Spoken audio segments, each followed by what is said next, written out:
Hello, welcome everyone. I am Faye Appleton. I'm the Director of Membership and Education here at Lincoln's Inn. I'm going to ask the rest of the team here tonight to introduce themselves. So Charlie, over to you. I'm Charlie Taylor and I'm the Pre-Call Manager at Lincoln's Inn. Hi, my name is Beilul Kahsai and I'm the Student Manager. Hello, I'm Alice Thompson and I'm Student's Assistant. Thank you all.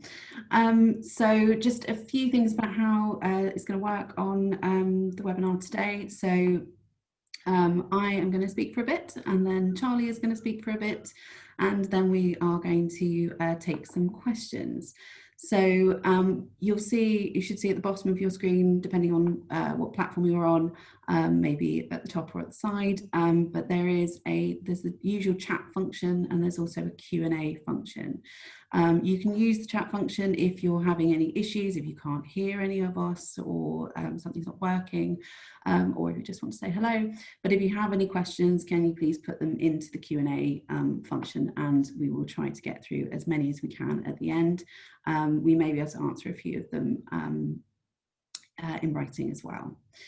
So we are aiming to finish no later than 7:30. It may be a bit before then, it depends how many questions we get. So I'm going to share my screen again and we are going to get going.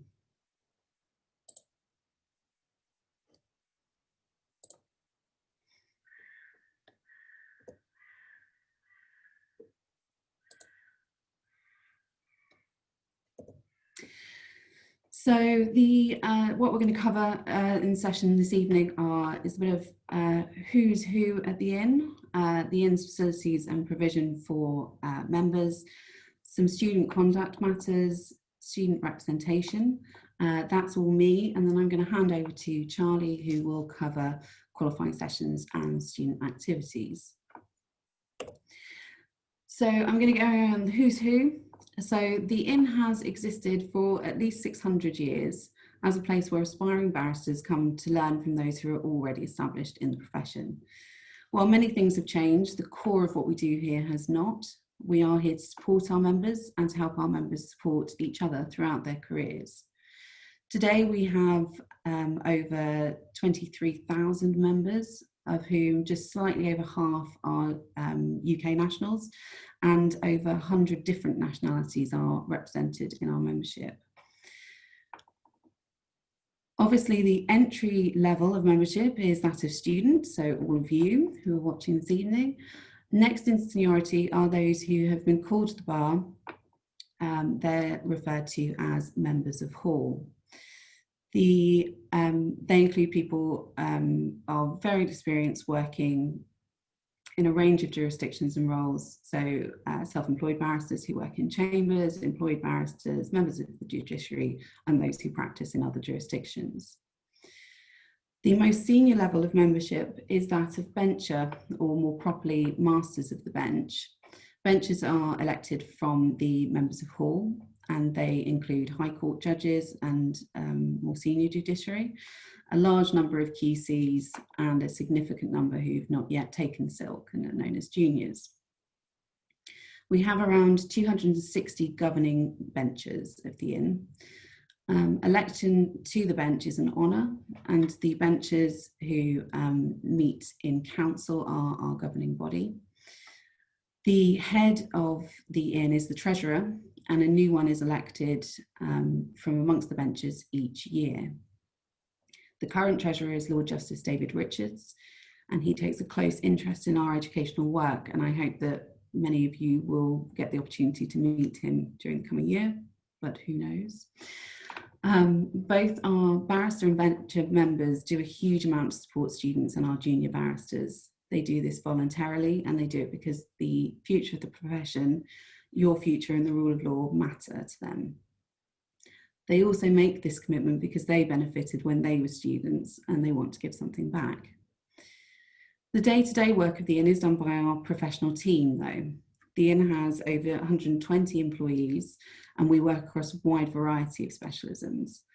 Most important for you this year is the Membership and Education Department. There are 14 members of the department and we work in mini teams. Our registry, pre-call and education services teams are the ones that you will have the most contact with as students, as they're responsible for admission and call to the bar, outreach and scholarships, and qualifying sessions and student activities. Our other teams are responsible for education and training, post call to the bar, and member events and activities in our member engagement team. We are here to help you, so if you do have any concerns or questions during your bar course, please don't hesitate to contact us. Our contact details are available on our website. There are a few key members of the team. Beilul and Alice, you've already met, and the other two key members of our team that you'll have the most contact with this year are Rani Batra and Andrew Smith. Rani, as our Education Services Manager, is responsible for our qualifying sessions booking system, and she also organises our lecture events this term, arranged as webinars and seminars. Andrew is our registrar and he is responsible for admissions. Many of you will have already come into contact with him, and he's also responsible for the call to the bar process.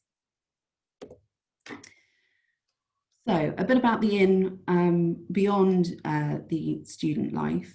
So in addition to the sort of offering that we provide specifically for bar students, we also provide a number of facilities for all of our members that you might find helpful or enjoyable. We have an award-winning law library, as well as providing a full range of legal databases in the library. We also have a huge collection of printed text, some of them very specialised indeed. We also offer workspace within the library itself. In terms of the facilities and services within the library, we have Wi-Fi throughout. We have printing and copying facilities. We also run a document supply service, which is at a distance, and our librarians can assist with research inquiries. Students are welcome to use any of the 4 INS libraries, and usually one of the INS libraries is open on Saturdays. There is a rota, and that's available on the website. We're currently open 9:30 till 5:30, but we'll be resuming evening opening from next week. The biggest attraction in our library, though, are our wonderful librarians. They're always willing to help members, whether in person, by phone or email. And I really can't overstate how fantastically knowledgeable and helpful they are. They also run our legal research qualifying sessions and provide training sessions for pupils, which students are also welcome to attend. Excuse me. And they also provide bespoke training for barristers and clerks.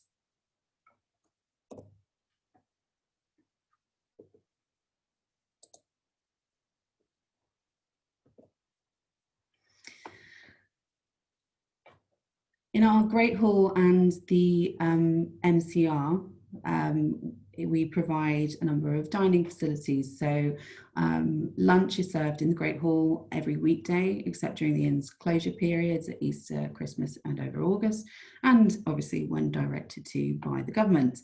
The menu for lunch is available on our website for the week ahead. You are welcome to bring guests with you, although numbers are of course limited at the moment to the number that you can bring in, and there are certain other requirements that you have to fulfill. The dress code for lunch in hall is smart casual. In the MCR is our bar and restaurant, and it's open to members of all of the INS and their guests. Again, it's subject to booking and so on at the moment. But you are very welcome to use it. We've also got some outside seating there as well. The menu for the MCR has changed regularly, but it always includes light lunches and afternoon teas and platters in the evenings. The lunch in hall is served between 12:30 and 2, and the MCR is open 10:30 to 10:30, Monday to Friday. Students do receive a discount in both the hall and the MCR. At lunch in hall, you do not pay the cover charge. This works out at roughly a sort of 10% 10 to 15% discount. And in the MCR, there is a 15% discount for students on Mondays and Tuesdays from 4 p.m. We do have a very beautiful, very old chapel, which is a fully operational Anglican church. The bell, which tolls when a bencher dies, was immortalised in the words of John Donne, a poet and former preacher of the chapel. And he said, "Never send to know for whom the bell tolls, it tolls for thee." There are usually services every Sunday morning during the legal terms, and there are a number of special services during the year, such as Remembrance Sunday and the carol services at Christmas. At the moment, we are not doing services in person, although our chapel team are doing some YouTube content, which is well worth a look. Despite being an Anglican church, the INS members are obviously of all faiths and none, and the chapel is very welcoming to all. The chapel is very popular for weddings, christenings and memorials. The preacher, the Venerable Sheila Watson, pictured there looking very, very happy, is always willing to offer help or advice to any member of the inn, and she can be contacted through the Treasury Office.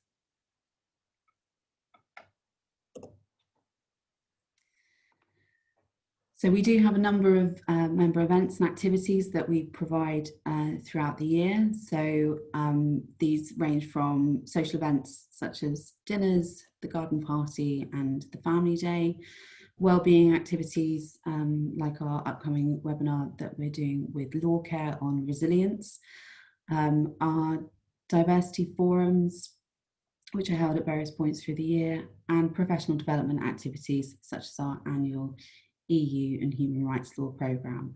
Almost everything that we do is open to our student members to attend, as well as those who are called. So please do keep an eye on the website and the general members newsletter for more information on those.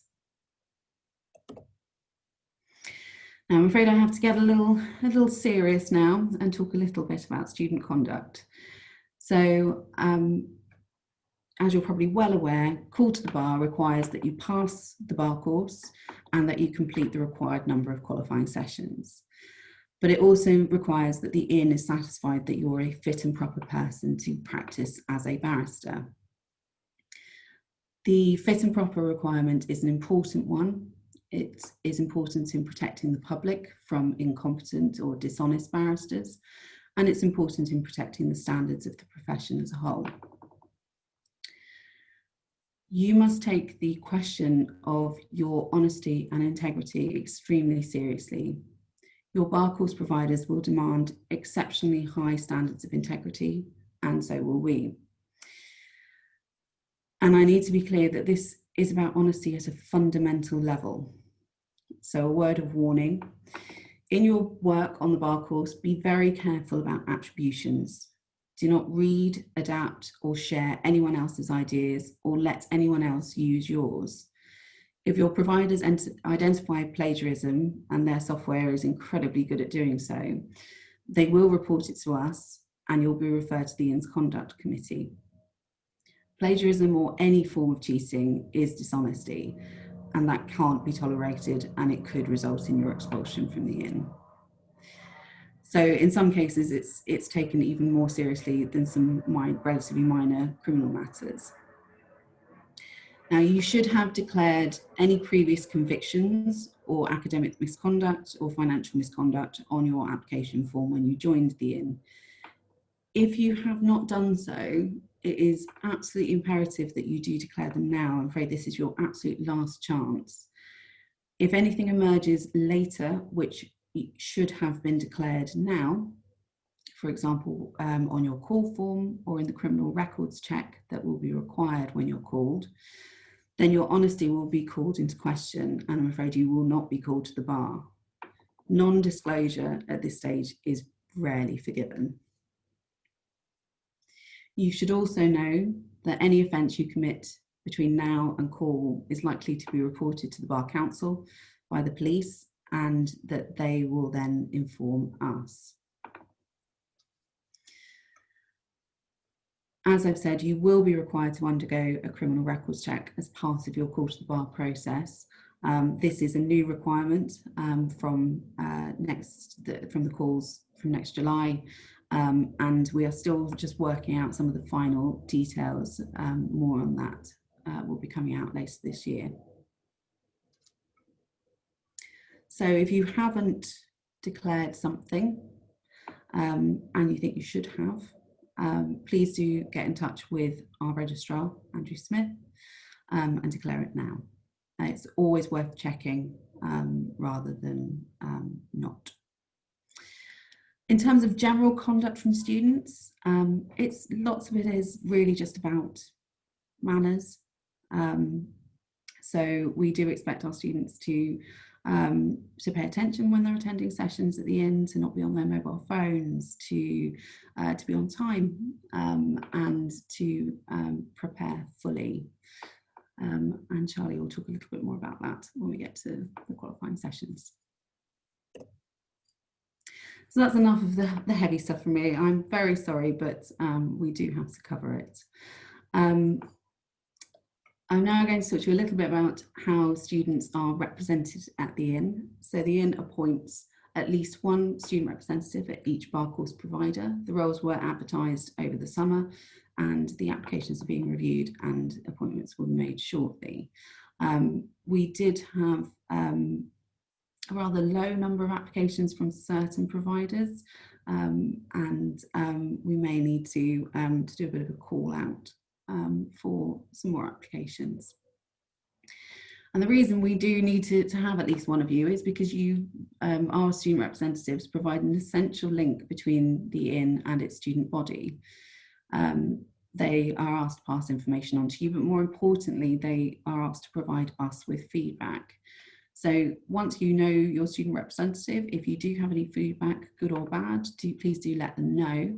Obviously, if there's a matter of particular concern about the inn, I would encourage you to contact us directly rather than through your representative so that we can deal with it promptly.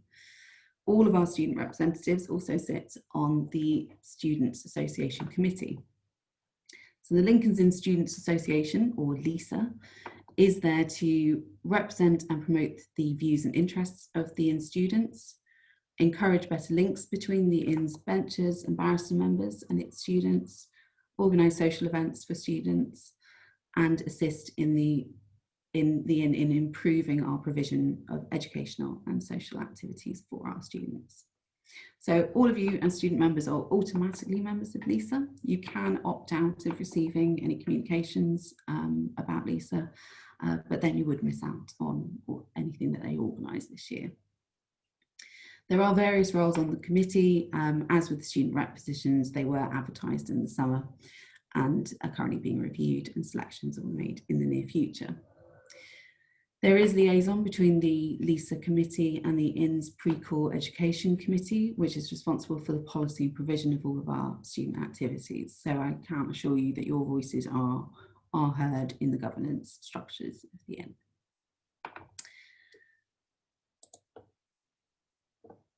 Right, that is it from me for the time being. I am going to hand you over to Charlie, who's going to talk to you about qualifying sessions and student activities. Thank you, Faye. Right, I'm just going to share my screen. My laptop's being a bit funny, so I'm going to have to turn my video off, I'm afraid, but I'm sure somebody can tell me if they can't see what is going on. So hopefully Faye will tell me if she can't see the qualifying session screen. I'm not getting anything else, so I will continue. So as Faye has said, I'm going to talk briefly about qualifying sessions and student activities that we offer at the inn. I didn't actually turn off my video, did I? There we go. So obviously, given the current situation, everything we offer is currently only available online, but if that situation does change and it is safe to do so, we will run our qualifying sessions and student activities in person.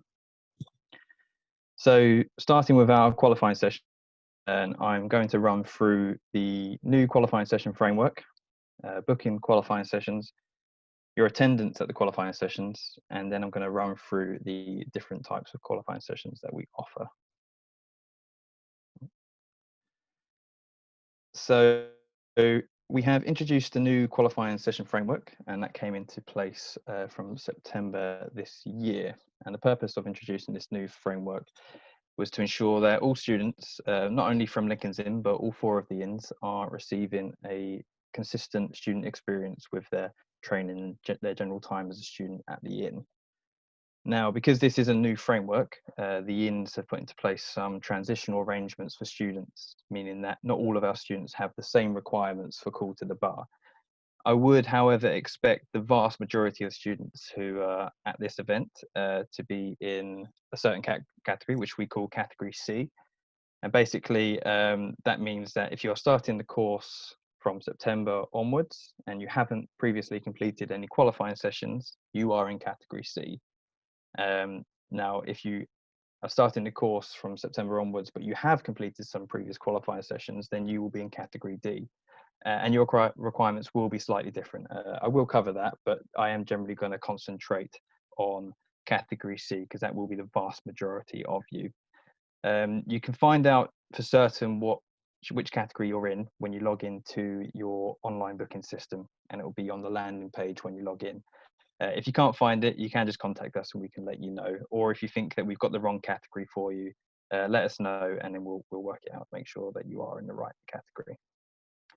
So for almost all students, you will be required to attend 10 qualifying sessions before you can be called to the bar. And on top of that, the new qualifying session framework has now categorized every qualifying session into different themes. And there are 5 different themes, and they are ethics, standards and values, advocacy skills, legal knowledge, justice and the rule of law, equality, diversity and inclusion, and preparation for pupillage, career development and well-being. So students are required to attend at least 1 qualifying session from each of those themes before they can be called to the bar. And on top of that, all qualifying sessions will also be classed as either interactive or non-interactive. So generally things like lectures and panel sessions will be considered as non-interactive, and small group sessions such as advocacy workshops and ethics workshops will be considered as interactive, as they will require student preparation and participation at the event. Students are required to attend at least 2 interactive sessions before they can be called. So just to recap on that, and this is for category C, you need to complete 10 qualifying sessions, 1 qualifying session from each of those 5 themes, and 2 interactive qualifying sessions. So booking for your qualifying sessions, we have 4 legal terms, and that is Michaelmas, which is this term, which is basically the autumn term, Hilary, which is the winter term, which runs up to Easter. Then after the Easter break, we have the Easter term. And then after Whitsun's, which is about the end of May, we have the Trinity term, which is basically the summer term. So the Inn runs qualifying sessions during each of the 4 legal terms, and the number of qualifying sessions in each term does vary, with the Easter and Trinity terms having the fewest events. So do plan ahead and think carefully about which qualifying session you wish to attend, so you don't end up having to do a lot of your qualifying sessions right at the end of the academic year. If you do leave everything until the Trinity term, the summer term, you are likely to find that there won't be enough opportunities for you to complete your qualifying session requirements. And obviously when you're planning, you obviously take into account the different themes that you need to complete, as well as the interactive sessions as well. The Inn has a online booking system for you to all to book your qualifying sessions. You can find a link to the booking system under the qualifying session section of the website, and you'll find that on a lot of the correspondence that you get sent, the link will also be on there, so you should be able to access it quite easily. I should say at this stage that we are currently in the process of changing our CRM system, and the booking system itself will change in about January time that we're hoping. So we're having to use our current system at the moment, and we've had to try and adapt the new qualifying session framework to our current system. It does work, but it might be a few things that are a little bit hit or miss at the moment, but hopefully by January we'll have a brand new system which works perfectly. When you log into your booking system, you will be able to find a summary of your qualifying sessions on the landing page. And this is also where you should be able to find which category you're in and what your requirements are. You can see which events are available under the events calendar, and next to each event, you'll be able to see which theme it's under and whether it's interactive or not, as well as the price of each qualifying session. So it gives you an idea of, do you need to complete, say, your ethics qualifying session, and then you can just look for any ethics qualifying sessions that we're running, and you can select that one. All of our qualifying sessions this term, like I say, are planned to take place online. So they are all currently half price. They're all £6. And we will hopefully run some in-person events as soon as it is safe for us to do so. You can find even more information, including the learning outcomes for each event, under the events tab as well. And for qualifying sessions this term, we're hoping booking will be available by Wednesday. So you'll be able to log in and start booking onto your qualifying sessions then. I'd like to talk now a bit about the attendance of qualifying sessions. So one very important thing is our cancellation policy. So we do expect our students to consider their booking a professional commitment, and therefore you should only book onto an event if you fully plan on attending. Once you're booked on, you will be unable to cancel and receive a refund other than in exceptional circumstances. And in those exceptional circumstances, you'll be expected to provide evidence to support your request. If you know that you can't attend an event, we will still expect you to let us know as far in advance as possible, particularly for the ethics and the advocacy workshop events, the interactive events. Students who fail to attend a booked event will be expected to explain themselves in writing to the education department. And if you are a repeat offender, you will also be required to attend an interview with a bencher or a senior member of the inn before you can be called to the bar. So we do take this very seriously. Our tutors are all volunteers who give up their time for free, so it is incredibly disrespectful to simply not show up. Following on from that, with lateness, if you are late to a qualifying session, you will not be credited for it either. As I mentioned before, you should treat your booking as a professional commitment. So if you are late to court, the judge will certainly not be impressed. So please do try to treat your qualifying sessions as if you're heading to court. You will find that on each event there is a arrival or a registration time, and that time is usually about 15 or 30 minutes before the actual start time of the event. So you are expected to arrive at that time. So if you arrived 1 minute past the start time, you're not 1 minute late, you're actually 16 or 31 minutes late. And this does also apply to online sessions as well.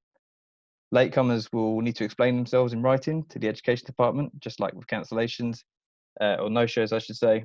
And repeat offenders, again, will be asked to attend an interview with bencher before they can be called to the bar. When we do eventually do in-person events, you are required to register or check in with staff at the entrance at the beginning of the event, and then you're also required to sign or check out of the event to show that you attended for the entirety of the event. Now, for online events, we do use Zoom, and Zoom does this automatically for us, so there is no formal registration or sign-out procedure, but please obviously still make sure that you are on time. The different types of qualifying session that we offer at the inn. So first of all, we have our lectures. Now this is the majority of our qualifying sessions, and these can be a single or multi-speaker event on a range of topics, and you can see the title and theme of the lecture when you book on, and it is available on the online booking system. There is a description of all of the qualifying sessions on there. Our advocacy workshops, so these are small group sessions which are led by 1 or 2 experienced practitioners. So when you book onto an advocacy workshop, you are given the choice of a criminal or civil exercise to prepare in advance and perform on the day. You will be sent the relevant exercise about a week in advance of the event date for you to prepare. And then you perform that exercise in front of the group that you've been allocated on the day, and you will receive feedback from the practitioners who are in your room. Ethics workshops, so they are similar to advocacy workshops. So you will be sent, but in this case, you will be sent some ethical scenarios in advance for you to consider. And then on the day, you will be discussing these in slightly larger groups than advocacy workshops, and these groups will be led by experienced practitioners. You will be expected to participate in the group discussion as well. If you come to an advocacy workshop or an ethics workshop and the tutors in your group do not think that you have prepared sufficiently, then they will let a member of the education department know, and it may mean that you will not receive a qualifying session for that event. So please do make sure that you prepare for these events if you do want to book onto them. And finally, we have our multi-QS events. So these are slightly larger events which count as more than one qualifying session and cover a range of themes. They usually take the form of advocacy and ethics days, which, as the name suggests, consist of an advocacy and ethics workshop. So there'll be 2 qualifying sessions in one day. We also run residential weekends, which are full weekend events that consist of talks, panel sessions, advocacy and ethics workshop, as well as some pupillage advice. And the good thing about residential weekends is they're great opportunities to mix with practicing barristers and judges. Given the current situation, obviously we can't run the residential weekends just yet, but we are hopeful that we might be able to run them next term, and obviously we will let you all know once they become available again.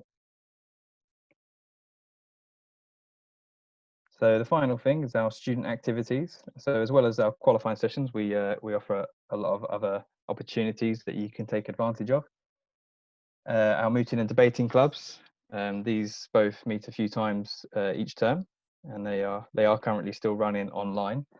And these give you a great opportunity to practice your advocacy and network with the practitioners who run them, and also the other students who attend. Following on from that, we have some competitions.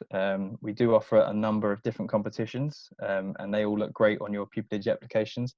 You know, even if you take part, you don't have to win them. It's still something that shows that you're keen and you want to do more meeting, debating, etc. And it's good for your when it comes to your interviews, etc. So different types of competitions we have the inter-provider mooting competition, where that's all students within Lincoln's Inn. We get a team from each of the providers, the different providers. I think we've had an increase of providers this year. I believe there's maybe 15 or 16 different providers now. So we have a team from each of the providers, and we'll have a tournament essentially to find out who is the best mooters at Lincoln's Inn for that year. We have the debating shield, which is selected via the debating club to find out who our best debaters are. We have the Sir Louis Gluckstein competition, which is an advocacy competition. You're given an advocacy exercise to prepare, and you perform it in front of a panel of judges, and they decide who our best advocate is. We have the Eric Crowther Shield, which is the fun competition. Well, they're all fun, but this one's particularly fun, I should say, where there's about 13 students take part in that one, and you're all given a plea of mitigation to represent a fictional or historical character. For instance, you might be representing the Grinch for stealing Christmas, or Goldilocks for breaking and entering. And there's about 13, like I say, of those, so that's good fun, that one. And we also have the Student Law Journal as well, which is like an essay competition. You can submit an essay, and then the best 10 essays are picked to go into are published in our Student Law Journal, which will be available on our website and also in the library. We have the mentoring scheme. So the Inn can pair you up with a mentor based on your geographic location and your area of law. Obviously, geographic location isn't as important at the moment, but we'll still try and base them as close to you as we can. Your mentor will be a practicing barrister who can give you support and advice during your time as a student. And we also have the marshalling scheme. So you can sign up for marshalling with a judge for up to 3 days, depending on availability. And you can sign up for both the mentoring and marshalling scheme on the mentoring and marshalling page on our website. Pupillage application advice and support. We do run some pupillage advice sessions in the lead up to the pupillage gateway deadline. And we have basically match you up with a barrister who practices in the area of law that you're interested in, and they will look over your application, basically tell you if it's any good, or they might rip it apart, who knows, but they'll give you feedback, and then hopefully it will help you with once you do submit your application. And then finally, we have our Euro trips. So we organise small group visits to the European Court of Human Rights in Strasbourg, the International Criminal Court in The Hague, and I believe still the Court of Justice of the European Union in Luxembourg. So these do take place in the summer, but we will obviously only run them if it is still safe to do so. So we'll keep you updated on that. And we do run those at a highly subsidised rate as well, so that everybody who can come, who's eligible to come, can come. So that is everything from me. I'm just going to turn my camera back on if I can do it. And then we're going to answer a few questions on the Q&A. There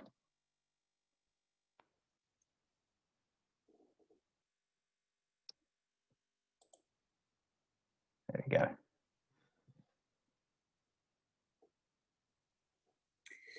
Excellent. Thank you, Charlie. We've had a few questions come through on the Q&A. Do feel free to put some more in. Some of them have already been answered by Alice, typing away furiously in the background, although I'm going to go back and deal with a couple of them. So first of all, I should say I'd completely forgotten, but we have extended the deadline for student rep applications to the 28th of September. Alice, could you share the link to the student reps page in the chat? That'd be great. So yes, do please apply if you're interested. And there was a question about what we're looking for in terms of our student reps. For previous experience in a similar role at university is helpful. So if you have sat on a society committee, if you've been on staff student liaison committee, those things are helpful. But really we're looking for people who are going to take the role seriously, who are going to be keen, who are going to make an effort to get to know the students on their course, and who won't be shy about passing back that information to us. So other questions that we have had. Charlie, are you allowed to attend more than 10 qualifying sessions? Yes, you are. Put simply, if you are a scholar, I would say, so scholars do have reduced rates on their qualifying sessions, but they can only attend 10 qualifying sessions at the reduced rate. So if you are a scholar, just bear in mind you will have to pay full price for any qualifying sessions past those 10. Yeah, and please do bear in mind as well that although you can attend more than 10 qualifying sessions, we do base our provision on the majority of students attending around 10. And so if you're sucking them all up, then you're not going to leave any provision for your fellow students. So don't be greedy. The other thing to bear in mind there is that for this term, because of the challenges of providing everything online, we are limiting everyone to 5 qualifying sessions each as a maximum this term. It's not usually the case, but as I say, we've had to put on some more qualifying sessions this term because of the lower capacity for certain events online, and also some of our bigger scale events we haven't been able to do. So our normal introductory events program and our residential weekends for this term. So some other questions we've had a load suddenly come in. Let's see. Okay, just to clarify, so there's a question here about do you have to do a QS from each theme, or just the 2 interactive and the rest are up to you? I'm afraid it's both. So you have to do 1 in every theme, so 1 in each of the 5 themes that Charlie outlined, plus 2 interactive. Now, for us, your 2 interactive will normally mean your advocacy workshop and your ethics workshop, which obviously covers off those themes as well. So it's not quite as daunting as it sounds, but it is new and we're all still getting used to it. So don't be embarrassed if you need to ask for further clarification at any point. So just scrolling through some of the questions here.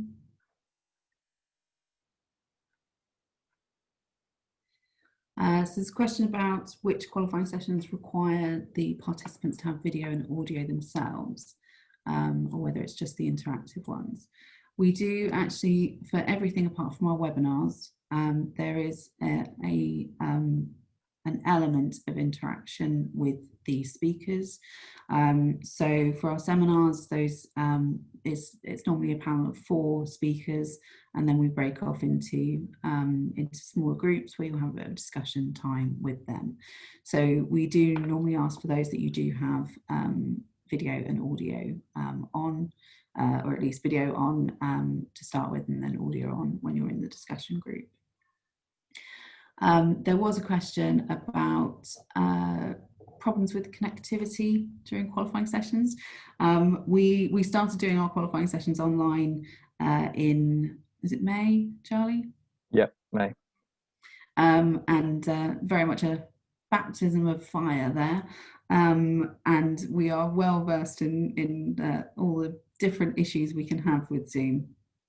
So what we would normally say is if you can rejoin, but there is a limit. So if you continually disconnect and have to reconnect, and you miss a significant part of the qualifying session, then I'm afraid we would have to treat it as a non-attendance of that qualifying session. But we do obviously we do understand that people do have regularly will have internet issues. Okay, so I'm trying to just scroll through.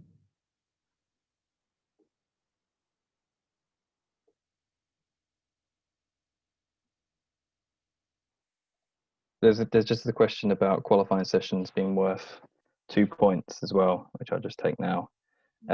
So all of the qualifying sessions this term are only worth 1 qualifying session. The only multi-qualifying sessions that we do are the advocacy and ethics workshops and the residential weekends. So generally qualifying sessions, unless it's otherwise stated, will be worth 1 qualifying session. So we've had a couple of questions about mentoring and marshalling as well. So firstly, questions about not having heard back. We've had some staff holiday over the summer period, but I know that the team responsible for those 2 schemes are working on them now. So hopefully you should hear back soon. If you don't hear back within the next couple of weeks, then rather than complete the form again, I would drop an email to education@lincolnsin.org.uk first, and we can see if we've actually received your application or if it's been lost in the system. There's another question more specifically about marshalling. So what sort of choice you get in terms of who you sit with. Charlie, do you want to take that one? Yes, so we do ask, for preference of area of law and geographic location, but ultimately it does come down to availability, because there are only so many judges who are on the scheme. So we will try our best to try and match you with, your requirements, but sometimes we will just have to match you with perhaps only one of those requirements or maybe none. So I think there is an option on there to say what your preferences are, and if you don't have any preferences, then you can make that clear, and we can give you whoever's available. I did see another question about marshalling as well, about them being face-to-face at the moment. Now, I'm not 100% sure. I suppose it depends on the court at the moment and whether they would allow marshals, and I probably doubt that they would at this stage, because it's just an extra person who would be in the room, which technically wouldn't actually have to be there. I have seen at least one instance of a virtual marshal though. So somebody has joined in, I assume, I think they use Skype for Business for a lot of the tribunals, etc. So there are opportunities for marshalling at the moment, but obviously given the situation, they are a bit few and far between. But hopefully when things pick up, if they pick up, there'll be more opportunities available and we will allocate as many as we can. That was very pessimistic, Charlie. You know me.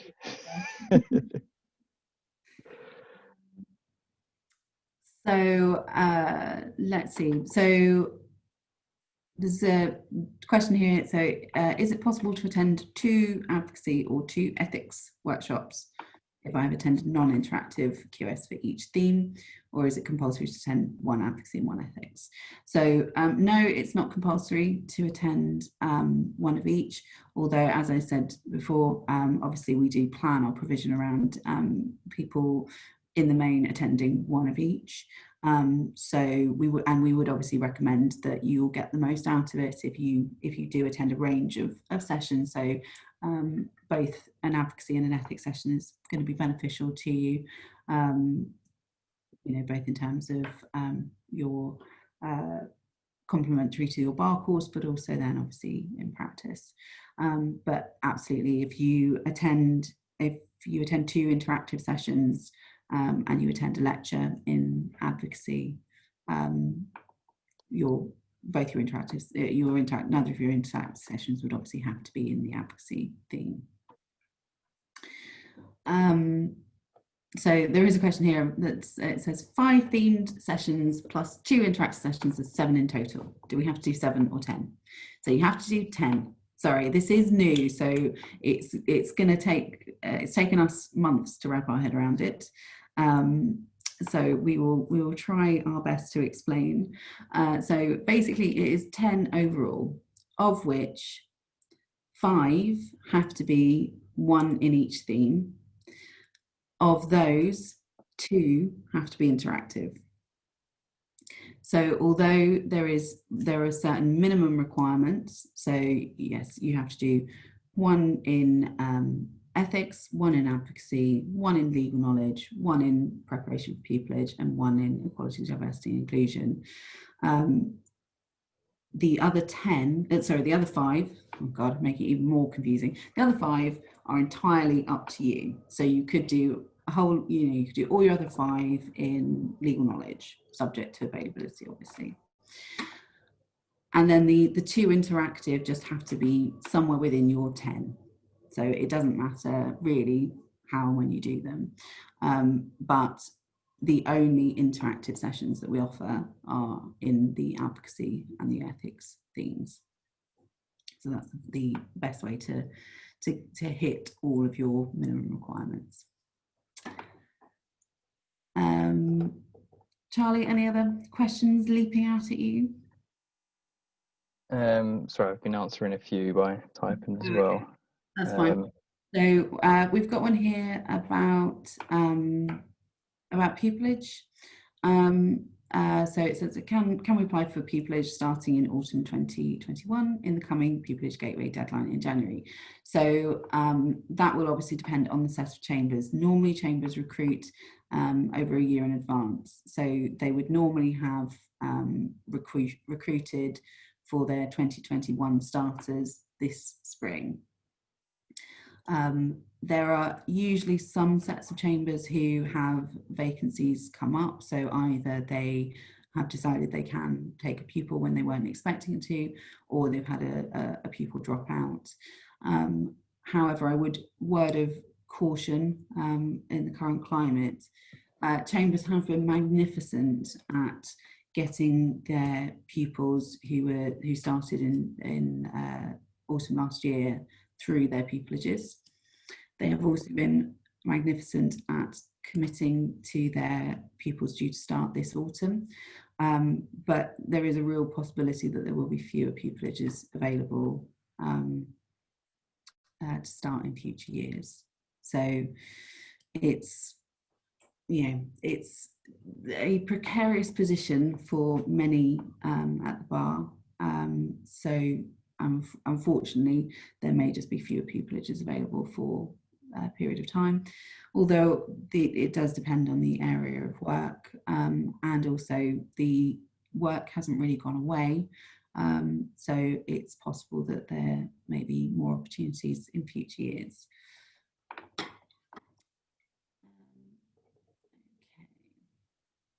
We've got a question about residential weekends taking place this year. So obviously we've had to cancel. We usually have 2 residential weekends that take place this term, but unfortunately we've had to push them back given the current situation. We are hopeful that residential weekends will still take place next term, so in the Hillary term, so winter. But obviously it's all dependent on the government advice. So we do have some dates booked in, but we're not going to obviously release any places or advertise bookings until obviously we know it's safe to do so. So yeah, we do have residential weekends planned, but you know, we're not sure if we can actually run them just yet. So there is a question here about call to the bar and when it will take place. So the earliest opportunity for anyone starting their bar course this autumn is next July. We then have calls in October and November, and then the following March. So the normal round of things is that those who pass the bar course first time are eligible to be called in July and October. Those who are required to do resits, the earliest they can be called is November, and then it's the following March. Now, obviously this year with the delays to the bar course exams, we called very few people in July and are going to call very few people in October, and they were predominantly transferring lawyers, and then the rest were students from previous years. So none of the outgoing cohorts have been eligible for call because they haven't yet had their exam results.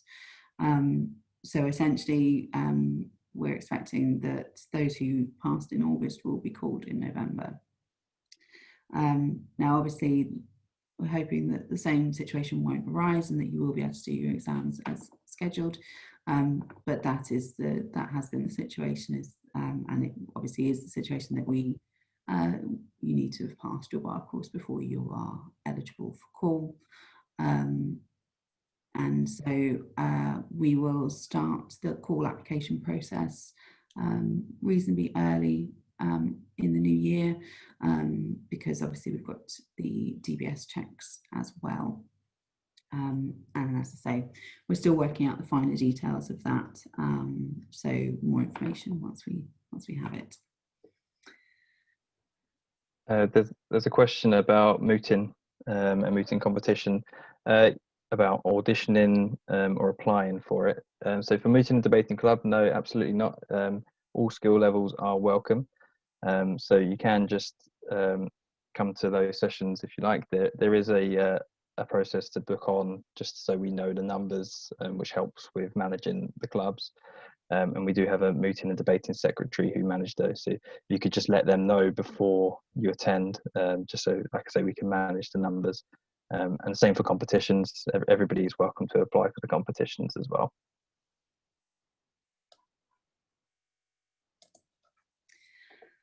There's a question here about any formalities when using the library, so booking a space to work in, signing in and out, etc.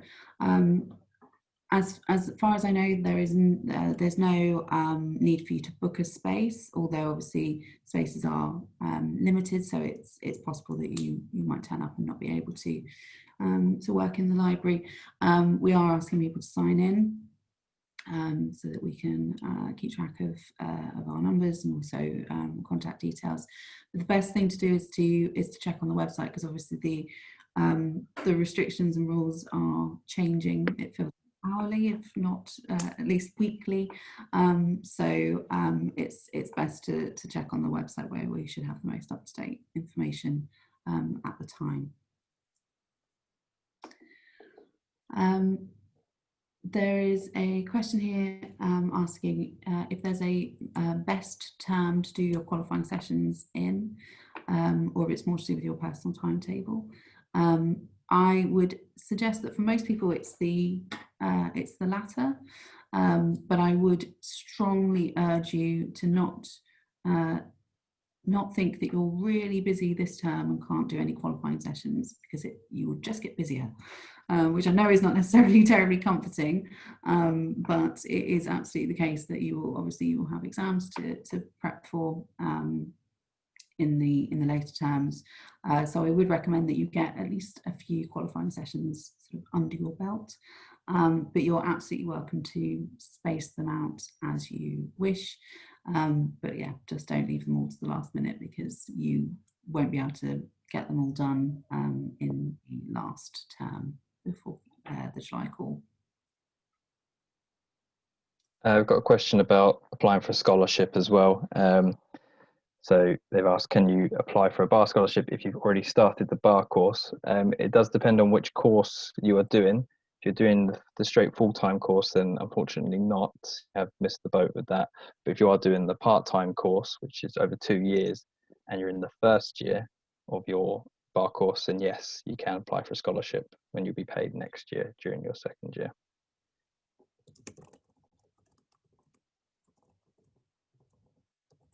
There's a few people asking about when qualifying sessions bookings open as well, and they will open on Wednesday.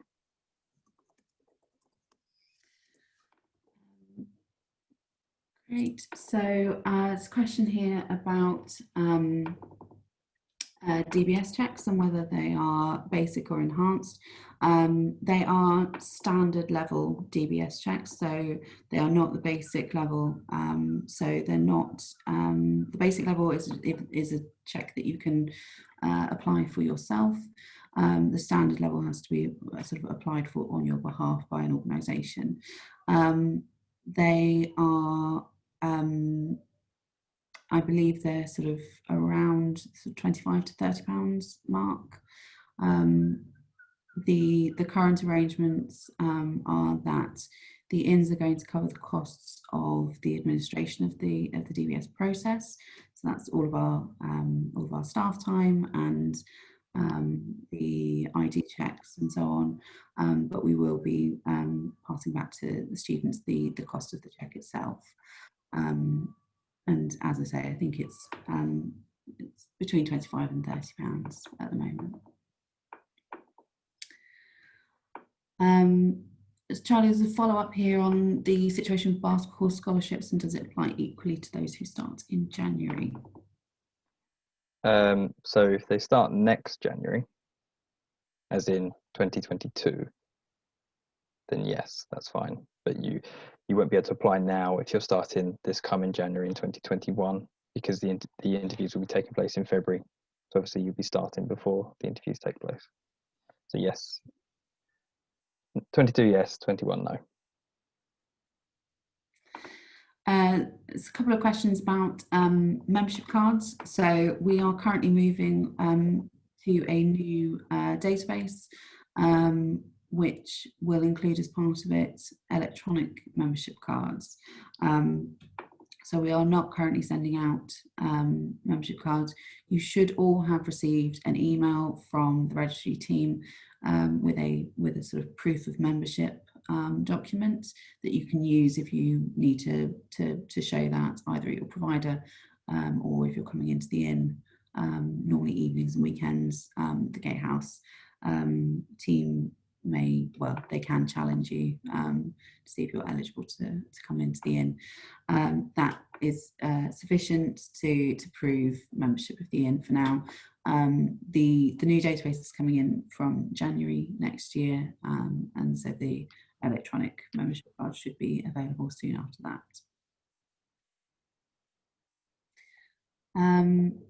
So there's a question here about whether qualifying sessions are available every month or if they have to be booked at a specific time. So we publish and open bookings for our qualifying sessions term by term. So all of the qualifying sessions for the coming term are visible on the booking system now. And booking will open for all of them on Wednesday. And that will be the same for the next 3 terms as well, that they will be, you'll be provided with the information, they'll be visible on the system, and then you'll be able to book them from a specific date. Things have been a bit delayed this year because of the uncertainty caused by COVID.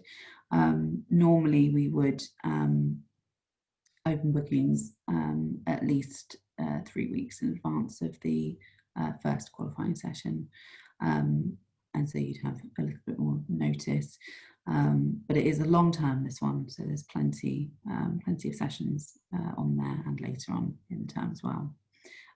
But yes, booking will open for everything at once, so there will be some things that book up very quickly, but we've tried to provide as many places and opportunities as we can. There's a question about Grand Day, Faye. I'm assuming Grand Day is cancelled until further notice, I'm afraid. Yes, well, under the current restrictions, we actually can't hold any dining events, so because it's not a wedding or a civil partnership celebration, it's a private dinner. We can't hold those at all. Obviously bars and pubs and restaurants can be open, but again, they're not able to host private parties either, unless it is a wedding celebration or similar. So at the moment, it's sort of plans are on hold until something changes. We'll have to see what's able to go ahead this term. Given the latest government announcements, I'm afraid it doesn't look terribly hopeful for dinners and things just yet. But as soon as we can, we will. All right, we are getting through the questions. So there's a question about the qualifying sessions bookings on Wednesday. So I believe they're usually opened at 9 or 10 a.m. It's Rani who releases them, because obviously we want somebody in the office when they do go live, just in case there is a problem. So it won't be until 9 a.m. on the Wednesday. It might actually be a little bit after 9 a.m. GMT. And there's normally about 9:30. Yeah. So let Rani have a cup of coffee or something.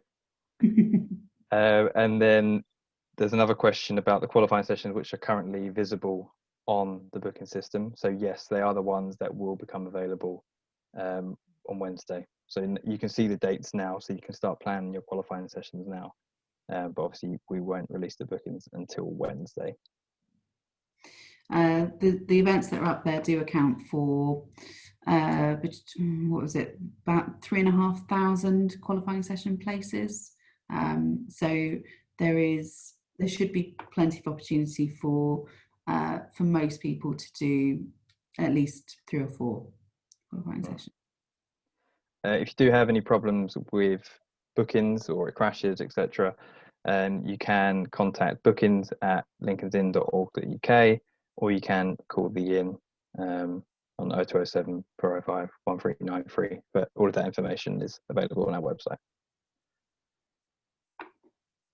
Is there usually a Lincoln's Inn Summer Ball? Yes, there is, and that is organised by Lisa, the Students Association. Obviously, summer's still quite a while away, so next summer, obviously. So we are hopeful that we will be able to run a summer ball for next year. Unfortunately, last year's students weren't able to run theirs, so we might have a joint effort with last year's students and this year's students. But fingers crossed, we can have some sort of summer ball for you guys. Okay, right. Well, I think we've pretty much exhausted almost all of the questions there. Apologies if we haven't got to yours. If you do have any questions or concerns, please do email us. The best way to email us is through the education email address, so education@lincolnsinn.org.uk, and then it'll be passed on to the right person to answer. Thank you all very much for making the time to join us this evening. I hope you found it helpful, and I look forward to seeing some of you online in the near future at some of our qualifying sessions, and in person as soon as we possibly can. All right. Have a safe evening trip. Say safe trip home. Though you're probably all at home. Yeah. Lost my mind. You're not at home though, Faye, so you have a safe trip home. I do have a journey home. Thanks, everybody. Goodbye. Thank you. Bye.